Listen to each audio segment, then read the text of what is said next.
What's up? What's up? What's up, everybody? It's your boy Jax Wild and the homeboy PG the Hustle. How y'all doing out there? We appreciate y'all pulling up. Hustle, what's really good, man? Man, what's good with you, man? Chilling, man. Chilling is not the word because y'all still chilling out there, ain't y'all? Yeah, man. Chilling literally. You know what I mean? Like literally chilling. Bro, I'm so tired of this cold weather, bro. Like, I'm ready for it to be over because these children won't go to school and stay in school.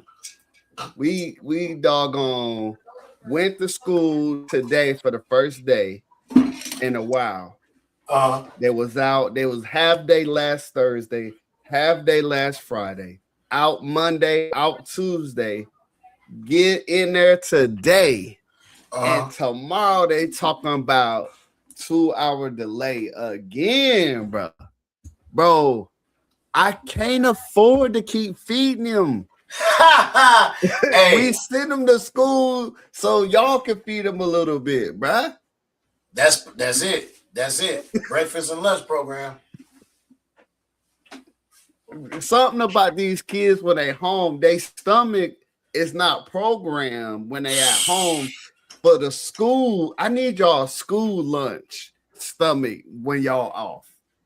That's I thought it was get in there, you get you something to eat.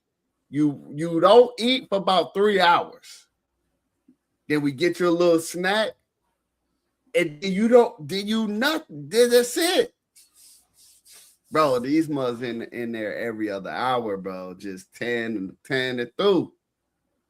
I pulled up on my son. This man got noodles.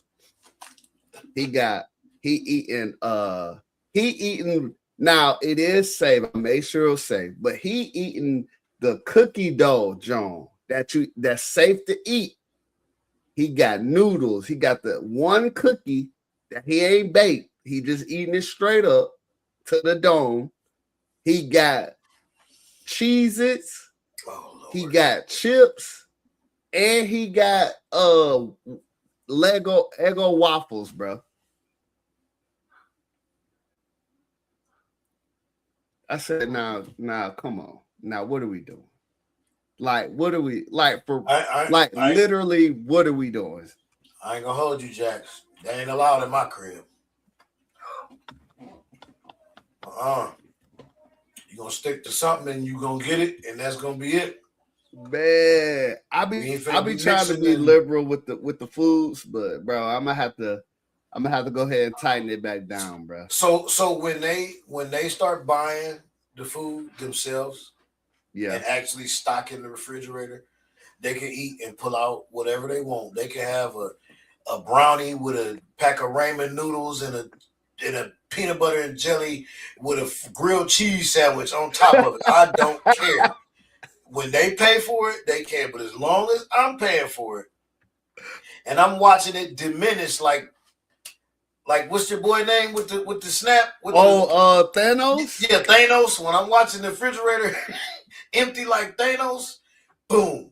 I'm buying 2 and 3 bags of fruit. Granted, it's good stuff now. Like, you know what I'm saying? I'm buying 2-3 bags of apples and cuties and pears and just all kind of stuff. Getting them nuggets and just, something they can eat. Boy, that stuff gone in 2 days, a day. And let's not get on the Kool-Aid and the drinks. Let's not talk about the drinks, bro. Now look, hey, I know y'all gonna take me out in the comments. I know, and I'm sorry to all my. I know it's Black History Month. Shout out to Black History Month. But I can honestly tell you, I have not made my children Kool-Aid. I don't even know if they know what that is, bro. So let me tell you something. The reason why we have resorted to that is because I'm sick of buying a $3 gallon Hawaiian Punch. Oh yeah. And it's gone the next day. That makes no sense. When a pack of Kool-Aid is 25 cents. Yeah, that's true. $4. You know what I'm saying? Like, and you get 2 gallons out of if you do it the way we do it, you get a gallon out of 2 packs. Oh, okay. Out of 2 packs? Put 2 Oh, that packs boy together. thick. Put 2. No, what you mean? No, it's the same. It's the same. You double it up instead of putting it in a quart. Then you put it in a gallon. Oh, okay. Instead of making the regular one thing until you just make the 2. You Okay, make it instead of a gallon. Yeah, you just make it and they be running through it. I'm talking about running through it. And what we have done too, though, we have made it with stevia and not sugar. All right. Okay. And it still works. So that's why I bring that up because you say you haven't given your kids a cool. But if you think about it, bro, I'm gonna just be honest with you. It's less, whether you believe it or not, whether people believe it or not. I've been through dietitian and nutrition classes. Mm-hmm. It is less sugar in a thing of Kool-Aid than it is in a lot of these juices. It definitely pop. Any soda.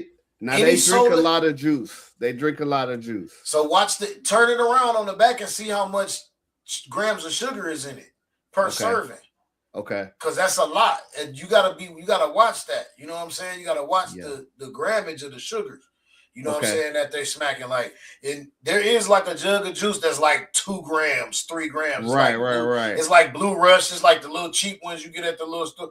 Them be all right. They be like 2-3 grams. But all of your fancy ones, your Dole, your Minute Maid. Minute Maid is a good 80 grams of sugar, bro. That's more than Kool-Aid.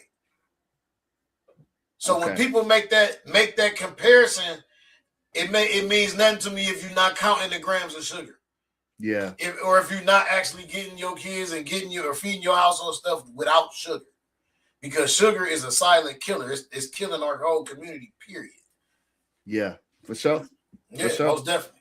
For sure. But that's how it is. That's all, man. You know, I be getting on my, you know what I'm saying? Hey, why I got you on your soapbox, I need to hit you with a bruh thought of the week, bruh. The government shut down again, bruh. You didn't see it? It's back up. You good? It's back up? When they come back? Your uncle signed the thing this morning or something like that. Oh, this morning. Okay. Yeah, this morning he signed the thing that so it didn't shut down or something like that. But you know the CNN analyst is in the other room, so. So shout out to Big Aunt for signing that, getting that back on. Whoa, I didn't say all that. Oh well, you know. I mean, I ain't never because the disagreement, there was fighting over money again. They blame it on the taxpayers, and I mean, it's just been it's been a food fight over there in Congress. So hopefully they get it together. Yeah. And you know, for real, don't pay too much attention to none of that stuff. What you need, bro?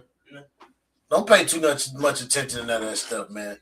Get you some Dubby so you can focus in on what you got to do. Get you some of that Dubby energy, you know what I'm saying?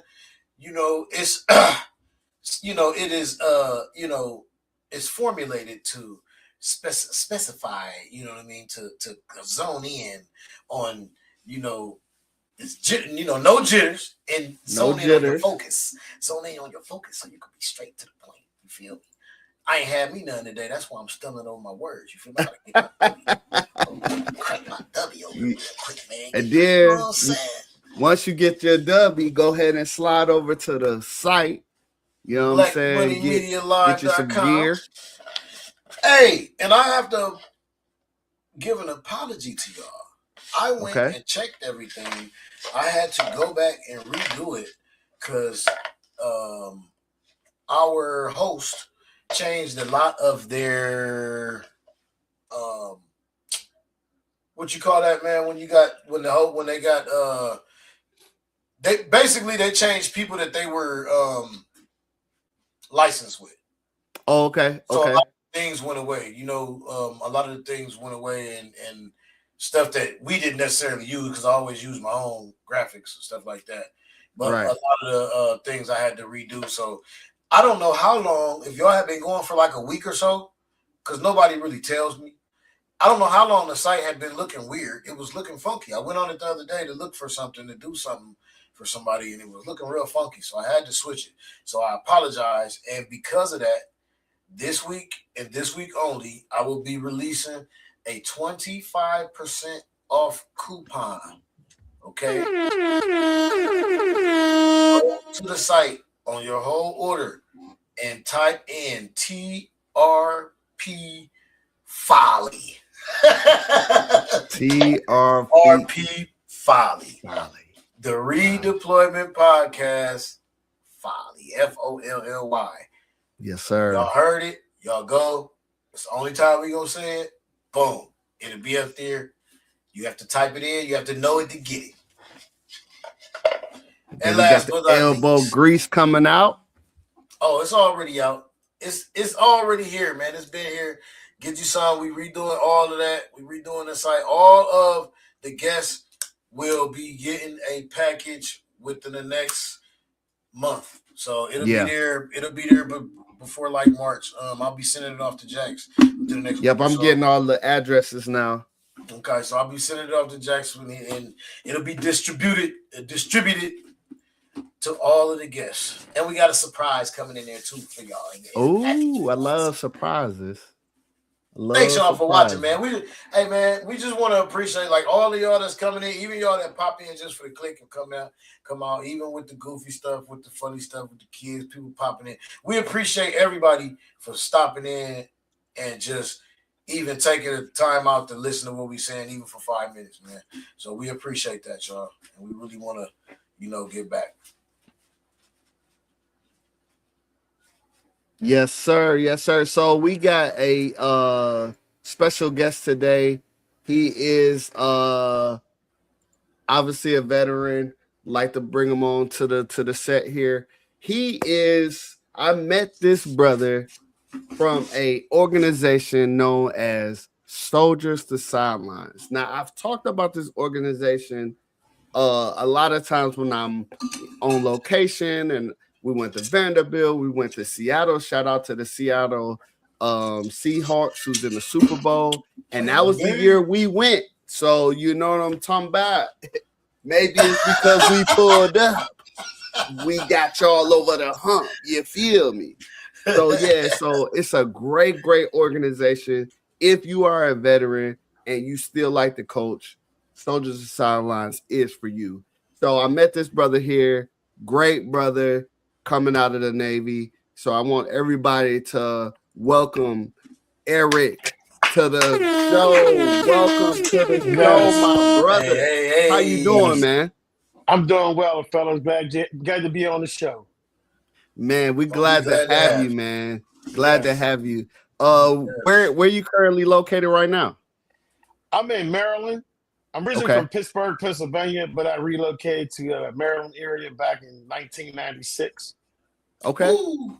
Yeah. Yes, sir. Okay. Now, the 90s was the best, my boy. Yeah, it was. Hey, and the Steelers during the 90s. Yeah, man. Yeah, with the steel curtain, bro. Well, let's go back. Let's talk about the 70s, because I was born in 71. So growing up, watching Steelers football, they were winning, 4 Super Bowls during that time frame. So that's all I knew. The 80s was kind of our decline, and then it started getting, rejuvenated back in the 90s. So, yeah, I've seen it. I've seen the roller coaster, good to bad to come back. Okay.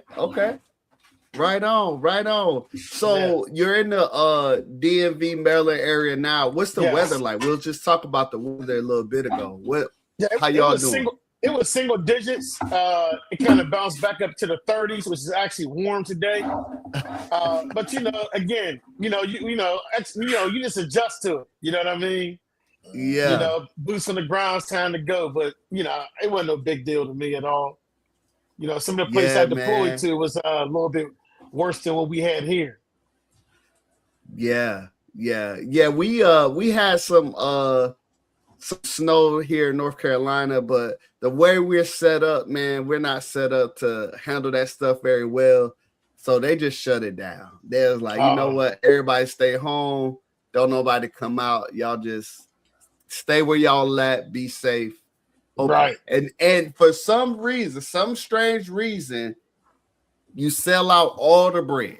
Like everybody go to the store. The only thing we gonna buy is bread and milk. You cannot survive off of bread and milk, bro. No. Yeah, no. Like, come on. Like, say, bro, we was just looking for hamburger buns, man. They grabbed them too. Just the burger buns. Yeah. Well, up there, it was toilet paper, paper towels, eggs, you name it. I mean, everything was gone. If you ain't get it, you was short. The water, you couldn't get it. So now we not do that here. I don't know. Y'all area, y'all more prevalent for the cold weather and the stuff like that. Do y'all still have those hiccups where if you don't get it, you don't got it? Yeah, exactly. It happens now. Costco, Sam's. I went to both of them just to get everything. I mean, I pretty much keep what I need. It was just to get a little extra. But some people, I'm like, you should already have some of that stuff in your household already. Like one dude had 2 carts. He was pushing one, pulling one. I'm like, come on, man, really? Like, what is you doing right now? So I don't know. I don't get it. But I'm always prepared. I just grabbed a little extra. That was all. Man, that's what's up. That's what's up. Yeah. Well, I'm glad you made it through the storms and whatever. But you know what I'm saying? You're a military dude. You can make it Train to go. Train to go. So speaking of that, we was trained to go. We're gonna jump you out of here. This is called The Drop. Eric, please tell the folks watching the days, the weeks, the months prior to you coming to the military. What was going on in that time? Because I know you spoke a little bit when you was born, so it might have been a different time from us. But tell us what was going on, why you chose the military, why did you choose the service you went into, and any kind of thing surrounding it. All right, so I'm going to go back. So in 11th grade, which is 1987, 88, crack had just started hitting our city, right? The drugs, everything started really going on. And I was kind of seeing it coming from football practice and seeing it. And, at that point in time, you're dealing with career counselors. It's like, what you going to do after high school, right? I had a female cousin, graduated in 87, so she was in front of me. So the year she was out, I get to 12th grade, I'm like, hey, cuz, how is it? She's like, it's rough out here. And I said, really? She said, yeah, every job interview I go to, they're asking, you don't have an experience? And she was like, well, how am I going to get experience if I don't, get hired, right? Right. She wasn't going to take any job. So, the military, the actual recruiting station in Pittsburgh, they had a good approach. They basically, it came over, I'm going old school, came over the announcer over the loudspeaker. If anybody was interested to hear the military folks that was our visitors, come down to the auditorium. So I was like, you know what? I got a class for a couple of hours probably. I'm going. So it was every branch, right? They all gave their spiel, Army, Navy, Air Force, Marine, and even the Coast Guard. They was there. Oh, okay. So after that, they all gave their spiel about, their background, what they did in the military, why they was there. And they was like, if you interested after this is over, give us your name and we'll follow up to take a practice ASVAB test. And to us, they was like, it's like a military SAT. At that point in time, I was signed up to go to some black college tours and things like that. So I said, well, I'm going to waive my options out, right? Took the practice ASVAB like maybe a month later, got like a 77, didn't know what it was, what it really amounted to. They reached back out to me and said, hey, this is your score. We would like to have you take the real ASVAB test. I'm like, but there's no obligation. Whatever you do, you're not, it's not going to make you, enter the military. We just want to see. And I was like, all right, fine. So then I started thinking, I had an aunt at the time. She was in the Army working at the Pentagon and the intelligence. And I had reached out to her and I was asking her. And the first thing, she listened to me. She was quiet. And I had to say, hello, you still there? She was like, yeah. She was like, you need to enlist. And I'm like, wow. So I started thinking about it. My recruiter was like, look, I want you to think of 3 things: your family, your future, and your finance. And I was like, I started thinking, I'm 18 years old. What do I got to lose? I want to check the box. I wasn't afraid of the military, but I was like, let me see what options I have. The VA home loan, everything that when you do discharge, what's there for you. Long story short, took the test, came back. Hey, man, what do you want to do? I want to be air traffic controller. Dropout rate's 90% in A school. I was like, what happened if I flunk out of A school? You go undesignated to the fleet. So I took a real back then. They don't have it like they have now, where they have OJT, wood shop, carpentry, plumbing. We had those classes in high school. So he was like, what was your favorite tech class? And I was like, I like the electrical one. He was like, what about aviation electrician? And I was like, you know what? I'm good with my hands. I fixed bikes growing up, doing things, helping my uncle out on his car, changing the starter, alternator, things like that. And, I sat there, thought about it, went and talked to my mom. She said no. I was 17, went back to recruiting station, said my mom's not going to sign the paperwork. My dad will. He was like, when you turn 18? I said, next month. He said, you come after your come back next time. Yeah, you sign. Yeah. He said, come back come back. And I went July 21st, 1989. I got up, got a haircut, had breakfast, walked to the recruiting station, said, let's do it. That was it. Wasted that money on that haircut, didn't you? Yeah, a little bit. Because they cut it like they want. You're right. Yeah. Because as soon as you got there, what they do? It was like 5 lines. 1, 2, 3, 4, 5. Yeah. My boy got that pristine beam, bruh. But Jack was funny. The guy from Flint, he was before me, and back in the D, they had the lines in their hair like that. Oh yeah. So he sat in the chair. He said, "Yeah, take a little bit here." The guy was like, "Yeah, okay." You take it all this off. It was so funny, man. Yeah. So, it was good. It's the best decision I made in my life. I was young. I was like, you know what? Let me go ahead and do it now. I'd rather be on the right side of the government than be on the other side. You doing fair time. Yeah, that's true, man. That's right. That was my decision. Right. So when you came in, so you was doing you wanted to do air traffic control. But they gave you the other one. When you got in, did you meet any air traffic control? Did you regret that decision, not going forward with that? Oh yeah, 100%. Because you ain't had no life. When I got to my duty station, I met some ACs, Navy Air Traffic. That's their insignia. Mm-hmm. They, when you come in as an E3, you working all the nights, all the weekends. You're getting all that. And then my recruiter was like, if you want to have a family one day, if you want to have a normal life in the military, if you want to have one when you out, this ain't the job. It's stressful, which I get it. You know what I mean? At that point in time, 18, my mind, because once I got in my duty station, I was off the chain.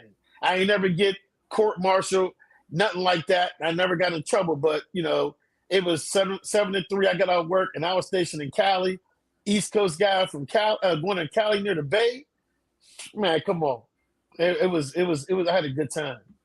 So how many years did you stay in, and what bases and stuff did you hit? So I've been in for 4 years, and I extended because my squadron was relocating to Hawaii.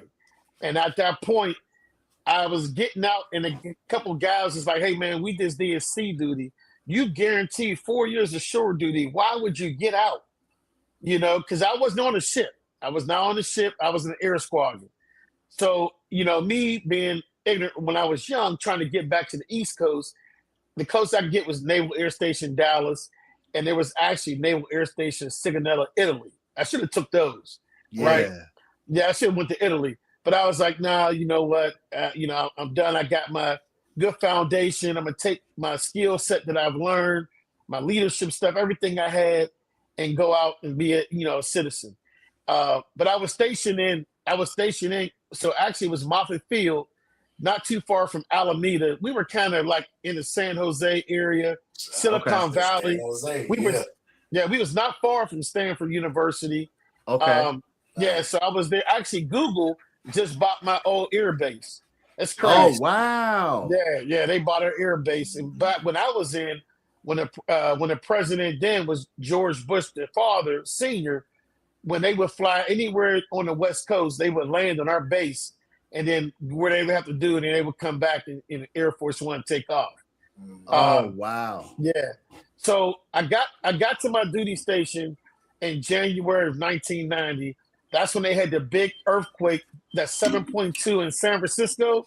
So here I am in my dress blues, sea bag, ready to get on base. I'm like, here it is. I'm ready to get involved. I sat there for like 5 hours. I was like, send me to San Francisco. Get me to jump in a Red Cross truck and go help out.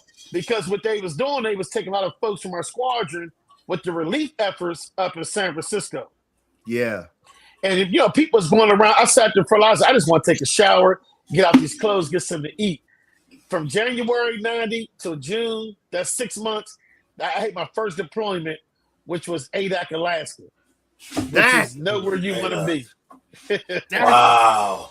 Yeah. Wow. But so you went to East Coast to your A school to Alaska in 6 months? Yes. It was everything happened. That's what I say about adapting. But here's the thing. It's good that I went in June because from January to June, it's dark 18 hours, light 6 in Alaska. Oh, yeah. From June to December, it flips. It's 18 hours light, dark 6. So I didn't know if I was coming or going. 18 years old, I wasn't experienced to that. And then we talking about the wind. We had the tundra stomping class. We had to wear those special boots. Because the wind gust was so strong, you couldn't leave the barracks and go to the hangar unless you had 5 or 6 people in a chain. Wow. Yeah. It was windy sometimes. We couldn't leave the barracks. They're like, you can't leave. I mean, I'm talking about like 150, 160. Like the wind will just pick you up pretty much. You're gone. Because tundra, when I hear about Green Bay, talking about the frozen tundra, I'm like, nah, go to Alaska. The grass is so thick. If you get blown over, ain't nobody going to find you. What? Yeah. Wait, did you say y'all had to be 4, 5, 6 of y'all chained together? No, not walking a chain together, and they had the guardrail going to the hangar.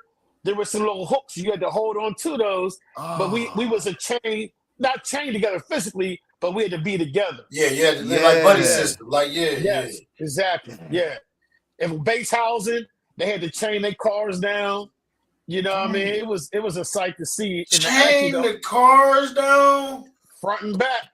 Like go ahead, a small little post, like a telephone pole cut in half.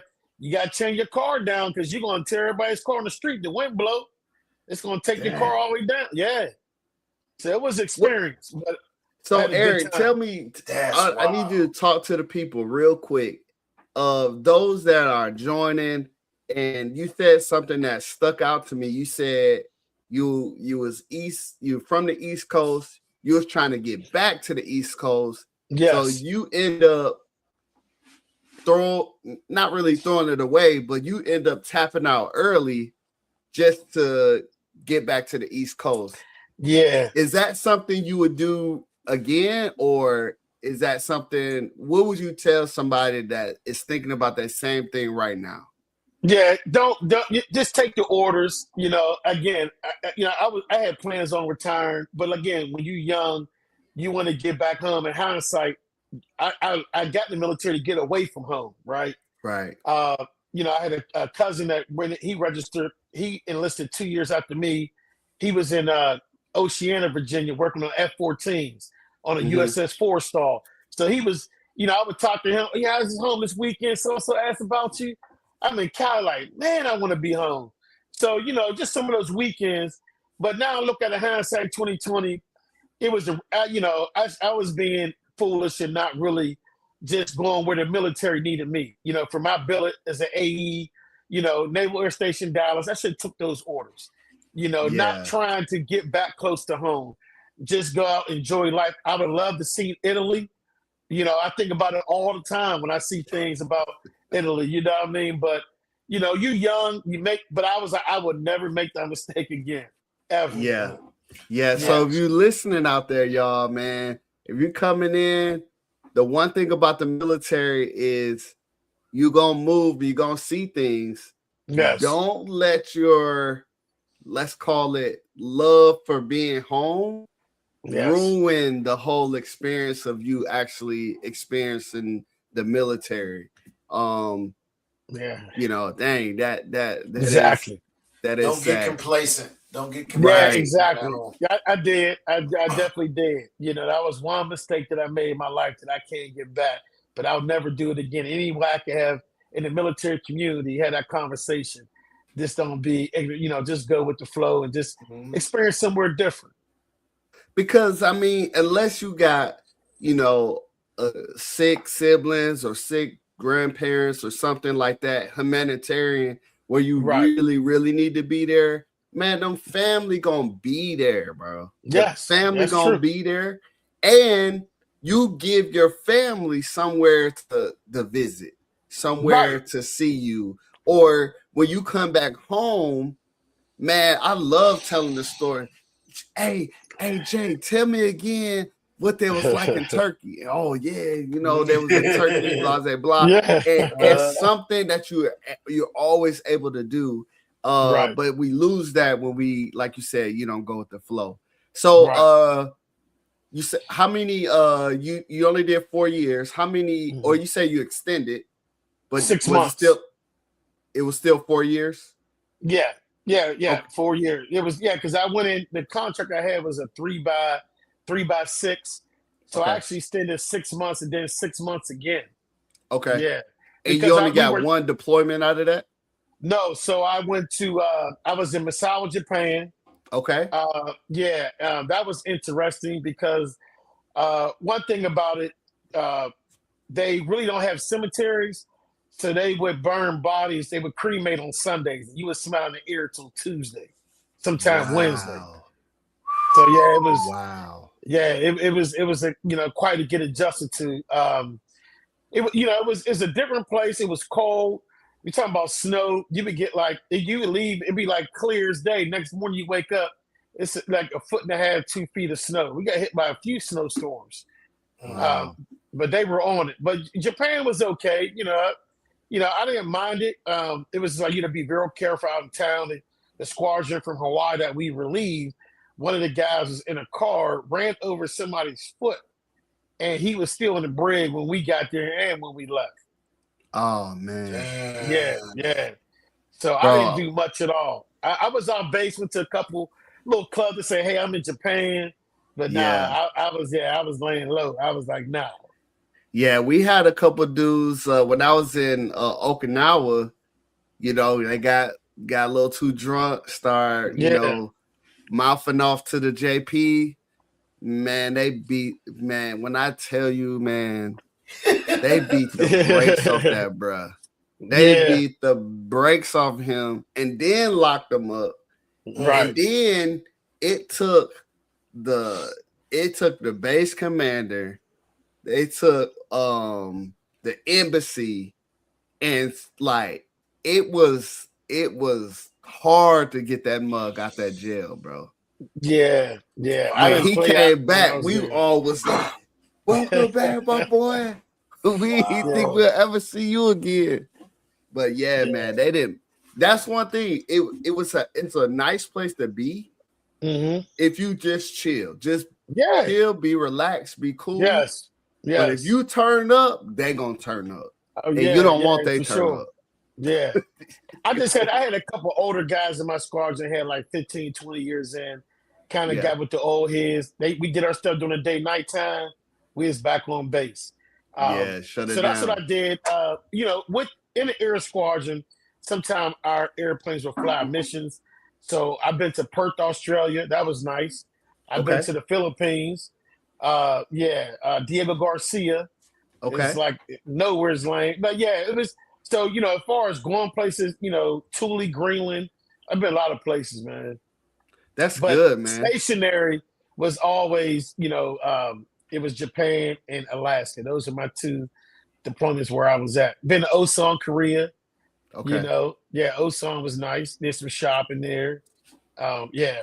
Nice. Now you are one of we had another Navy guy on not too long ago. Were you ever on the boat? What did you do? Like boats? So wait. Let me correct you. Navy don't have boats. Navy has ships. Oh, don't curse us like that, man. We got ships. Yeah, I knew you was gonna get on him about that. Yes. All right. Did you have to get on the ship? Your daddy got, boy. Yeah, right. You know what I'm saying, PG? Come on, man. That's what the old head said. The boat with your daddy got, boy. I was on the ship. Yeah, that's right.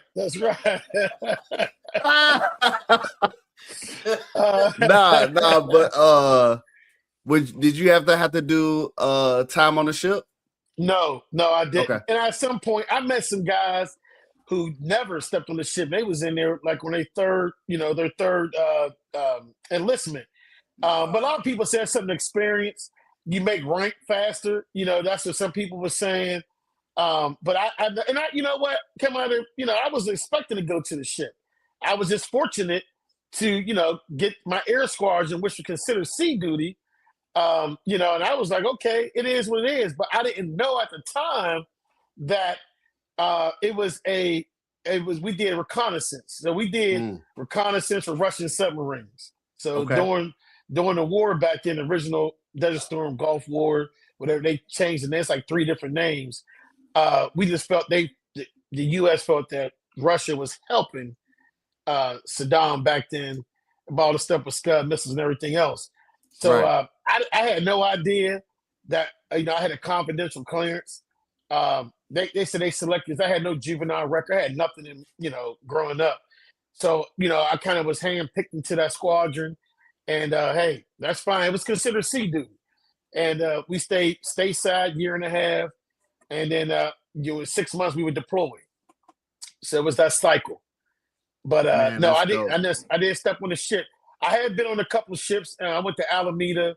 They had like a tour, and I was there like, okay, yeah, they can have this. I'm good. See, them sleeping quarters and them bunks and beds. Well, here's the thing. It wasn't. I talked to my cousin again. He was on a forward stall. He said it was an old ship. I think it was like 6,000. I think maybe. And like his first week or so, he was like, "Cuz I didn't get a chance to eat nothing." I was like, "What you mean?" He was like, "You got 6,000 people trying to get something to eat." He was like, some people was fighting, going to the front of the line. He figured it out. He said, we got different people to handle. He said, I went on, what is it back then, the CD club? You can get 7 CDs for a penny or something like that. Oh, and he ordered a bunch of CDs, and he was trading with the cooks and whatever. And he was like, I ate after that for those 6 months. But he was like, you will not eat on the ship. Almost like a little jail. Yeah, wow. Exactly. You will not eat. So, but, otherwise at the sleeping quarters, yeah, you're right. And then Trav, he's at subs. I talked to some guys in submarines, and it's different for them too. Wow. On the subs, it's even tighter, more compact. But again, you adapt, you get used to it. I didn't like my bed in boot camp. I ain't like the smell after that. I thought I was at the Ritz-Carlton after my second week. Yeah. Yeah. So you just adapt. You adapt very well. That's good. Man, speaking of you adapting, when you left the military, you had particular skills of leadership and being able to do things, and you paired that up and started giving back to the community, and you became a football coach.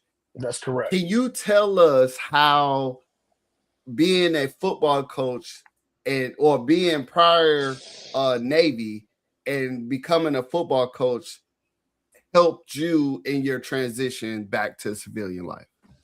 Oh, yeah, sure. So, attention to detail. Everything that we do, we organize, we're going to be on time.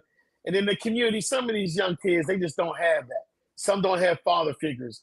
And actually what started with me is my son, younger, I had him in soccer and I was trying to put him in everything. I said, I'm not going to be a dad that force you to the game that I love, football, and I'm a track guy. I love boxing, but I put him in everything. And at some point, I was like, now that you're in society, you of age, and I used to be a young guy.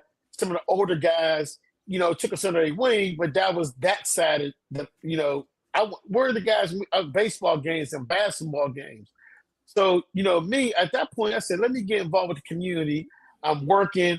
Let me, I see a lot of kids in the neighborhood that didn't have that. And I decided, sign up and be a coach. And, one thing about when the guys for the football organization found out I was ex-military, they said, oh, man, we need you. We need more guys like you, because they knew what they was going to get, But the transition, I just had to, feel like, what can I do? I took my military experience. I'm out. I need to be out here in society, going on with my life. But a lot of those values, now it's time for me to put those in play.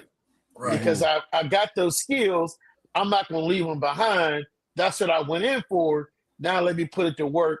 And after that, everything fell in place as far as employment, people I met, and other opportunities. So it was definitely it wasn't a bad transition for me. I was like, okay, now I need something to do, because in there, what you're going to do, because they're going to tell you what you're going to do, right? 24 hours, 7 days a week. Right. Now, how long you been coaching, and what is your realm of high school, middle school, like little league? What's your specialty?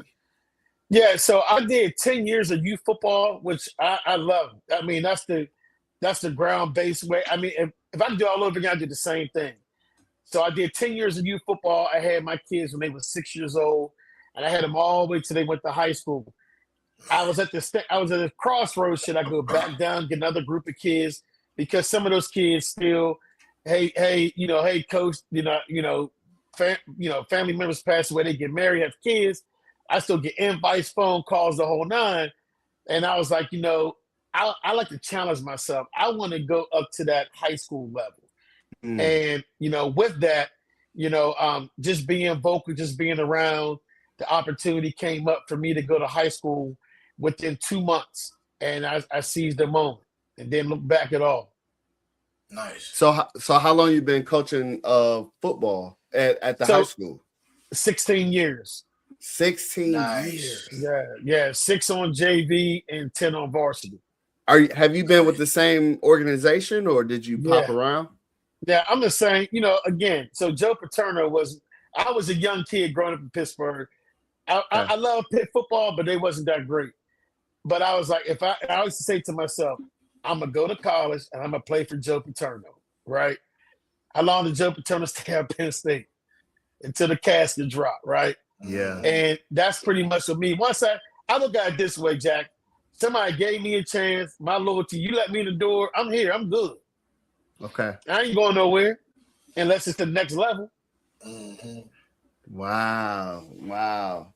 So what have been some things that you've learned about yourself since leaving the military and now coaching that, that you're able to give to kids? Because sometimes when you're coaching and when you're around the kids, something else brings up that you can now have to redistribute. So what is a couple of those things? Life lessons, things that they saying, being open, being able to talk to them, talking to them, not talking at them. Yeah. Also understanding how do they learn. Everybody learn different. That was one of the biggest things is even me playing ball, I had a lot of good guys in my high school that played ball, a lot of good guys that I've seen. It's like, man, I'm not even playing because this is the thing that they went through with the haze and things like that. But, it's one of those things where I was like, I'm not going to be that parent, that coach, that person that turn a kid away from playing a sport, right? So my thing was just having me being old school. And they know, I said, okay, this is what y'all doing. This is the way I would handle it. Because that's why I'm here. The people taught me. I said, you got to be good about the smart way. And they listen because that's that wisdom. It was passed down to me. So I talked to them. And I said, hey, I'm always here to talk. And you got to be real because kids understand. I was young. And I knew it something wasn't right. Somebody telling me something like, nah, he don't know what he's talking about. Right. But they know that coach is real. He cared. Like my guys, not that I know your name. I know I got your birthday. Hey, if you're doing something in church, let me know. There's something going on, let me know. They know I'm an extension outside of football. This brought us together, and I'm trying to help you succeed to wherever you want to go. But one thing that I do, Jax, is I work for a local utility company in the DMV area. Not every Wednesday, but every Wednesday is career day. And I wear my uniform to practice. And I tell them, one day you're going to change that uniform for this uniform. Oh, okay. So you enjoy that. And we'll have talks about, credit, about taxes, about life, about being married. People get divorced. They come to me with all type of questions, and we always have conversations. So those Wednesdays usually our rap day, our life lesson day. Nice. Right? I tell them, y'all all think about that girl that you love. Man, you're going to say that about 20 more times. Come on. You know what I mean? Yeah. Don't be stupid with that. Yeah. Enjoy life. Don't do nothing stupid. You know what I mean? I said, because, one incident could change your life. You get in the car with that guy, he pretty much got drugs or gun or something like that. You know what I mean? Conspiracy. I always tell them, look up conspiracy. It ropes everybody in. Yeah. You know what I mean? Hey. Yeah. Because he ain't going to say, oh, yeah, it's mine. You might get a guy say, yeah, it's all mine. Let him go. Nah. So, don't even get caught up in that. So I talk to my guys all the time. But just being open with them, like I said, again, not talk, but it's a regimen. And they know what I expect. I'm like, you give me, I'm going to give it back to you, plus that, So, they know there's certain things I do in practice. It's hot today. Hey, man, I buy some cold bottles of water.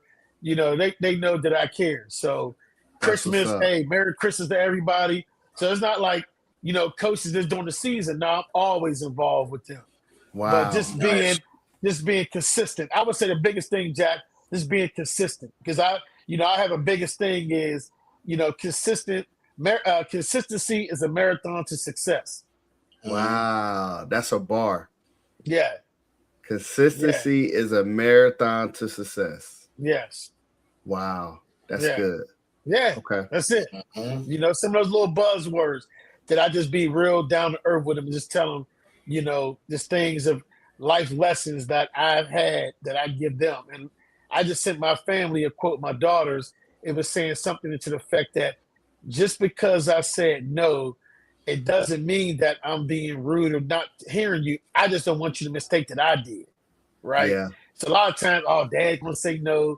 He's saying this. He ain't going to support me. I'm like, I already know the blueprint. I already know how this is going. I know how this is going to end. Yeah. So, yeah. But that's pretty much it. Just being real. And, I say I'd rather sing than be heard. But when I talk, they know. Coach really got some layer. And that's it. That's pretty much it with me. Man, that's so good, man. You dropped so many gems. This has been my first official year coaching basketball in the middle school level. And a lot what you just said is a lot what I want to continue to do. So even when you talk about Joe Paterno, and this is the first school that gave me a chance. So, why be trying to hop around? And like I had a friend ask me the other day, it was like, yeah, the season almost over. Where you going next year? And I'm like, what? Like, yeah, I'm gonna be here next year. Like, what? Why is that a question? But I realized the question, why it's a question. I'm gonna ask your input as we get ready to close. We're in a high turnover for coaches, but we're also in a high turnover for players. And why is that? NILs and all this other stuff going on in college. So in a very brief overview, can you give us your expectation, if you will, for handling NIL in high school going over to college? Yeah, so it's good. I'm glad you said that. As for that question. So I've been thinking about that since last year, off season, towards the end. And what I've reached out to about 6 or 7 college coaches that I know. And we are planning during their contact period, because they can't, there's like a calendar where they can have contact with high school students. And I'm going to do a Zoom meeting with a college coach and the staff. And my parents, I want my position group, so I coach running backs, right? Okay. So I'm gonna have the parents and the players an open forum, and I'm gonna be a moderator, so how you have, and have those questions and get it going, so the parents can hear exactly from the coaches. As far as like, even I'm going back, I'm gonna start with Jackson's. There's a lot of guys that jump from high school to high school, and I tell them, if I'm a recruiter, the first thing I'm gonna say is, why are you transferring? You ducking the work? You don't want to compete? You know what I mean? So that's one red flag. So I want them to hear from that point, if you're a guy that want to jump from high school your senior year, you're a 4-star, 5-star, whatever, why are you going to transfer and go to so-and-so? And you got over 20 offers. So to your point, I've been thinking about that, and that's what I have for my group, is to have a college head coach and a couple staff members talk to my position group and parents and have that open discussion, be transparent, where the parents can ask all those questions. Yeah. Because they deal with it, and they can give them an insight of these street these street agents, these NIL guys, you know what I mean? So, because it's a lot revolving. I think they put a cap on NIL just recently.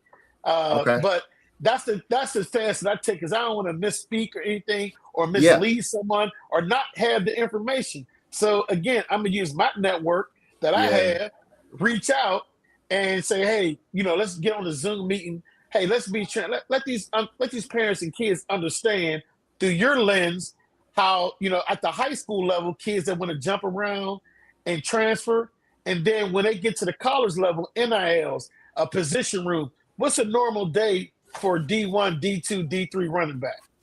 Yeah. What's now, the expectation? In your coaching experience and what you've seen thus far, can you talk to a kid right now who is maybe not going to get recruited D1, right? Because, that's always the goal. And as we understand, talking about the NIL, there is a lot less positions open for high school to be recruited to D1 because of the portal. Right. So what would you tell a kid who is talented but may not be recruited to D1 in order for him to continue to plan to get some film so he can go to maybe get there eventually through the portal? Right. The biggest thing is there's a lot of academic money out there doing scholarships. Athletic scholarship. So, at the end of the day, I said, man, you an investment no matter where you go. And whether you D1, D2, D3, I tell all my guys, you want to get a degree. You want to use that game of football to get that piece of paper, because you're not going to play forever. Some guys' career stops in high school. Now the world, hey, welcome to corporate America. Welcome to society. Some guys fortunate to get to college and they'll get that degree, but then they're going to be right with you 4 years later looking for a job. Now, this is when life starts. So I always tell them, you know what? I understand where you want to be, and everybody wants to go where the bells and whistles, but you're going to have to be where you at. Yeah. If your skill set puts you at D2, that's not a bad thing. That's not a bad thing at all. You get to still play the game that you love, and you still get to get the degree, because that is the ultimate goal. Because I tell them, you are a student athlete in that order. That's it. Man, that's dope, man. Man, thank you, man. That's bro, you dropped some gems on us there. And I knew you would. So as we get ready to wrap, I don't want to take too much of your time. If you got any closing remarks you want to tell the folks, tell the people, take a couple seconds to talk to somebody that may be thinking about coming in the military, maybe somebody that's in the military thinking about getting out early, or maybe a young middle schooler coming into high school, what their expectations should be like, what they should be thinking about. The floor is yours to close this up. All right. So I'm gonna go back. You said a middle schooler going to high school. The first thing is, don't be set on anything, no matter what you playing. Just want to be involved, help out your team. Be a team guy. Don't be a me guy. Yeah, guys will be bigger than you, right? But the more you work into it, you'll grow. But the biggest thing is stay on top of the grades. folks that's going into the military, and I try to refrain from saying the military because I think that's where that wall comes up. It's not bad to try to seek employment with the Department of Defense. There you so go. Look at it that way. Really, guys, folks don't understand that you go in the military, it's a good network. You'll pick your job trade. It's something that you can transfer out to civilian life, but also understand the benefits that you have that you can go to school the rest of your life for free once you discharge. I wish I had that, but I discharged before 9/11. Okay. Someone who is in the military, hey, if you want to retire, stay, but take advantage of TAP. That's one thing I did, the tuition. They still do the TAP program, right, Jax? Yes, sir. Yes, different? sir. Yeah. So I took advantage of everything. I was there, taking notes. So when I hit the ground, I knew what employment agencies, interview, everything that I needed as far as copying my DD-214, going for my disability exam. Take advantage of everything, but don't be afraid. There's resources out there, and I'm sure there was more, but be resourceful and make sure you work your plan to the fullest. And there's a lot of resources to use and utilize, and it's there for you. But again, whether you stay in discharge at some point, there is life after the service. You serve your time, but just make sure that you tap in and take advantage of every resource. Again, every resource to help you be successful in your transition out. Yo, Eric, bro, thank you so much. Thank you so much for pulling up, man. Yeah. PG, do you got any closing remarks? Man, no. Absolutely not. Absolutely. When somebody come and drop down on you like that, you don't do nothing but soak it up. Yes, sir. So appreciate y'all guys having me. It was great. Yeah, man. And all the thing I got to close with, look, this podcast is for you. If you are, like Eric said, you are in the military and you want to do the whole time. I did the whole time, and here I am sharing my stories with you guys. This podcast is for you if you decide to leave after 1 or 2 enlistments. It's all good. We just ask, like Eric said, you tap into your resources and do what you got to do. This podcast is also for you if you're deciding to come in the military. We give real stories here, and I pray and I hope that what Eric said today influence you to continue to on that road to come in the military. And lastly, and I think this is few and far between, but if you're out there and you've never had an interaction with a military member, this podcast is for you. So we talk about real stories. We very relatable to what you go through in your civilian life. We appreciate you coming out. We got to holler at the sponsors one more time. Go get your W. Most definitely. Go get your W Energy, man. .gg, man. PG the Hustler, man, at the, in your closing, at the counter, man, for 10% off your whole order. Let's not forget blackmoneymedialive.com, man. Go ahead, hit the hamburger stack, man. Scroll down the Redeployment Podcast. Yes, sir. And check us out. And I said I wasn't going to say it. I'm going to say it one more time. TRP Folly, 25% off next week only. Yes, sir. Yes, sir. And then we got Elbow Grease, personal care for men and women, man. You know what I'm saying? So just that's everything. The website will be back up for that, man. And I'll be dropping everything for y'all. Y'all can order straight from there. Yes, sir. And look, I don't have anything else. Eric, we thank you for coming up. Hey, appreciate Black Money Media, thank you for having us and sponsoring this show. Thanks, W Energy. Yo, that's a wrap, y'all. Hey, we love you. Love you. It ain't nothing you can do about it. Peace.